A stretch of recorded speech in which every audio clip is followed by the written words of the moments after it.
இந்த மாவட்டத்தை சேர்ந்தவர் போக்குவரத்து அமைச்சராக இருந்தும் போதுமான பேருந்து வசதி இல்லையே. ஏன்? என்னடா இவன் வந்ததுல இருந்து கேள்வியா கேக்குறான், இவன் வந்தா என்ன செய்வான்னு கேக்குறீங்க அதானே?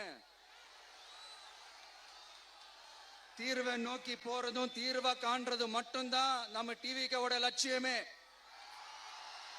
நம்மளோட தேர்தல் அறிக்கையில இதுக்கான விளக்கத்தை ரொம்ப தெளிவா.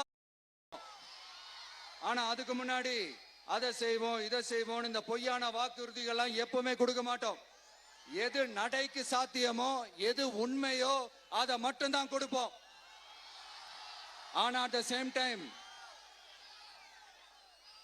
மருத்துவம், குடிநீர், ரேஷன், கல்வி, அடிப்படை சாலை வசதி, மின்சாரம், இந்த மாதிரி அடிப்படை விஷயங்கள்ல நோ காம்ப்ரமைஸ்.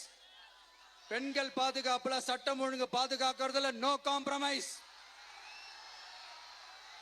சிம்பிளா நம்மளுடைய விஷன் என்னன்னு சொல்லணும்னா, ஏழ்மை வறுமை இல்லாத தமிழகம், குடும்ப ஆதிக்கம் இல்லாத தமிழகம்,